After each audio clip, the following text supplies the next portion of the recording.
Mtazamaji, kiukweli leo nimetembelea maeneo ambayo kikweli yanatukumbusha sisi tulikotoka.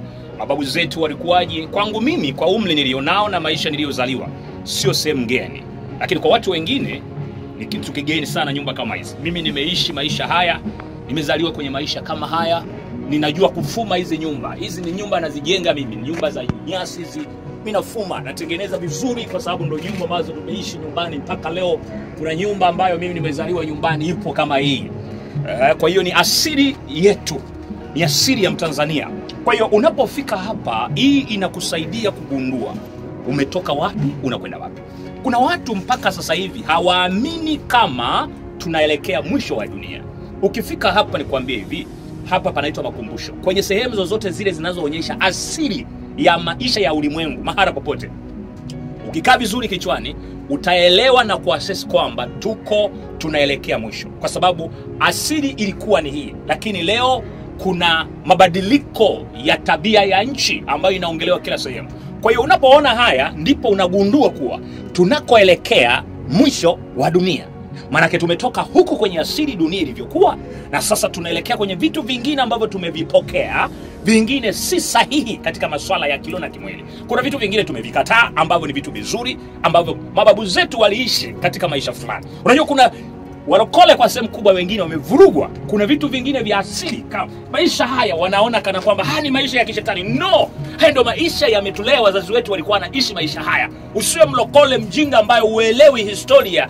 Maisha kama hayo, kila kitu wewe unaona ni dhambi, kitu ni ulimbukeni. Kwa hiyo unapofika hapa, uelewe wazee wetu waliishije, na hao tunaowasoma kwenye Biblia waliishi maisha ya namna hii. Wakina Yakobo, wakina nani, wakina Isaya, mazingira ya maisha yao yalikuwa mifumo hii. Zamani teknolojia hii ambayo ilitabiriwa itakuwepo ilikuwa haipo. Sasa hebu ukiangalia kama hapa, unaona nyumba kama hii, unakuja huku, hiki ni chumba na sebule, sijui ndio chumba na sebule hii, mimi hata sijui. Imetengenezwa katika mazingira hapo. Halafu huku kuna kamlango, huku tena una mlango, huu ndio mlango unatokea hivi. Na lazima ukiwa unatoka lazima uwe hivi. Namna hii. Hapa ndio umetoka sasa. Ukiangalia kama hivi, unaona kama mandhari kama haya unayaona, yani hapa unafurahia. Kwanza mazingira yake yanafurahisha. Unaangalia asili ya Mungu kule ambako ametutoa. Mungu ametutoa mbali. Mungu ametutoa mbali. Unaangalia asili Mungu ambako ametutoa. Mungu ametutoa mbali. Unaangalia kama muembe kama huu. Jamii yetu sisi nyumbani, haya ndio maisha yetu. Maembe sisi unaenda kununua wapi? Yanakuwepo tu nyumbani. Miembe hiyo ni kitu cha kawaida. Nyasi kama hizi unazoziona hizi. Sasa hivi hizi nyasi ukija kuzitafuta kuzinunua, hazipatikani hata hizi nyasi. Wakati kwetu ni kitu cha kawaida. Na hizi nyumba mimi nilikuwa nafuma zote hizi nyumba, natengeneza vizuri kama. So ukiangalia kama hizi nyumba, ukiona asili hii. Hebu ona kama hii nyumba. Kwa sehemu kubwa nyumba kama hii, wengi kwa jamii yetu zilitumika kama mifumo ya asili kupitia waganga wa kienyeji.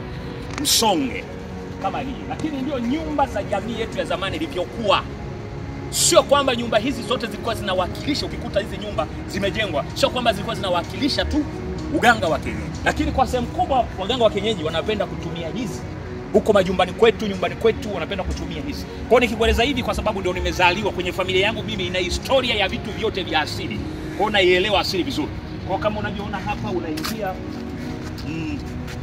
hii ndio nyumba ya familia. Kwa mfano kama hapo maelezo yametolewa hapa ya kwamba hii ni nyumba aina ya msonge ambayo hutumiwa na familia. Nyumba ina sehemu zifuatazo: sehemu kupikia, sehemu ya kulala na safu mbili za dari, kuhifadhia kuni. Dari na chini ni kwa ajili ya matumizi ya kawaida. Dari ya juu zaidi kuni takatifu kwa ajili ya kusazia moto kwenye msiba wa kifo cha baba au mama. Kwa hiyo ndivyo ilivyokuwa. Kuna sehemu ya kuni takatifu. Sasa angalia, hebu sogea hapa mtazamaji.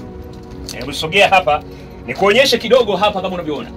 Sasa zamani tulikuwa tukimaliza, tumevuna, wazee wetu asili ilikuwa ipotei. Leo tunakula mahindi ambayo hayana ladha. Sasa angalia, tukishamaliza kuvuna, tumevuna, tumetumia mahindi yamekauka, lakini mbegu zilikuwa zinawekwa hivi kama unavyoona hivi. Hii ni mbegu, wamekuonyesha kabisa ilivyokuwa kwamba mbegu hii ilikuwa inawekwa hivi, lakini inapowekwa hivi ili haya mahindi yamewekwa hata yani hawatumii mpaka mbegu zikaisha. Kwa hiyo ina maana wakati unapika moto hapa, umenielewa? Unapika moto hapa, ule moshi wakati unapika hapa, moshi unakwenda kwenye haya mahindi na hayapati wadudu, hayapati kuharibika, lakini kuna moto na nani hapa unabaki. Kwa hiyo haya mahindi yanayokuwa yamewekwa hapa ni mbegu kwa ajili ya kipindi kijacho tena. Kwa hiyo itakapofika huo muda wa kulima, utachukua hayo mahindi utaenda kupanda. Kwa hiyo mbegu itakuwa imehifadhiwa kwa ajili ya mwaka mwingine. Leo hii hapa hatuna mahindi harisi.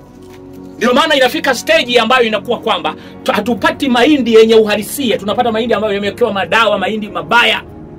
Vile vile hata kwa njia hiyo hiyo ya hata mbegu za mchele ni vile vile. Kwa unavyoona hivi tulikuwa tunapika hapa. Kwa hiyo kama unapika kama hivi, unaona hapa ndo jiko linapika, unaandaa jiko lako namna hii, unaweka chungu chako hapa, unakoreza kuni, ubwabwa unaisha hapa, chakula ugali. Na kipindi hicho sasa sio masufuria. Masufuria yalikuwa hayapo.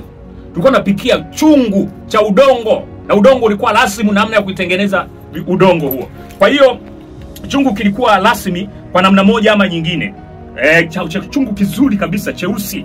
Sasa mwanamke wa sasa hivi ukimpa apikie kwenye chungu, anakivunja dakika hizi 2. Kwetu sisi mwanamke ukimpeleka kwenda kuolewa, ilikuwa lazima apewe chungu. Akikivunja chungu, huyo mwanamke hafai kuoa.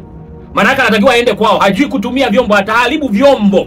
Kwa hiyo lazima upimwe uweze kuona kwa unajua kutumia chungu, usonge ugali kwenye chungu, na uchungu hicho kikubwa, na usonge ugali uive. Walikuwa wanakula mpaka ukoko. Wanaume ndio walikuwa wanapenda kula ukoko. Yaani unaiva ugali ule ambao unaweza kula na ukoko. Kama upiki ugali ambao una ukoko mzuri, basi hapo wewe ustahili kuwa mwanamke mzuri. Hiyo ndio ilikuwa asili yetu. Na sasa hivi mwanamke ukimwambia kasonge ugali wa watu 5, akamwambia mimi siwezi, nitawezaje kusonga? Lakini zamani ulikuwa ukipimwa hivyo, kama uwezi unarudishwa nyumbani, ustahili kuolewa. Yes, sasa ukiangalia kama hapa, hiki ndio kitanda. Hiki ndio kitanda. Kama unavyoona hivi kitanda ndio hiki hapa. Ndio kitanda hiki ndio tumelalia. Mimi nimelalia. Mtu akiniangalia hivi anadhani mimi na umri mdogo. Mimi ni mtu mzima. Mimi ni mtu wa zamani kidogo.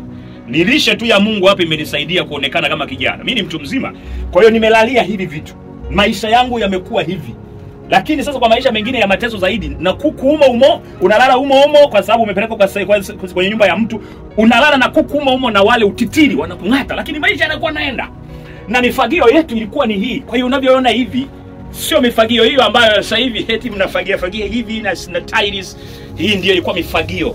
Mifagio ya ndani na kuna mifagio ya nje ya namna tofauti. Na hii ndio ilikuwa inatumika kwa ajili ya kutengenezea mifagio. Kama unavyoona. Hiki kinaitwa kwetu sisi, hiki kinaitwa mgono. Hii ilikuwa ni kama desturi fulani ya kutengenezea mtego wa ndege. Tunaenda kuwinda ili kupata kitoweo kwa ajili ya chakula, kwa ajili ya mboga. Vijana tulikuwa tunatoka kwenda kutafuta mtego, unatengeneza mtego mkubwa. Sasa huo wametengeneza kama mfano fulani hivi unavyoona unafuma. Na huo mtego mimi nilikuwa najua kutengeneza. Huo mgono tusiku Sukuma wanaita mgono.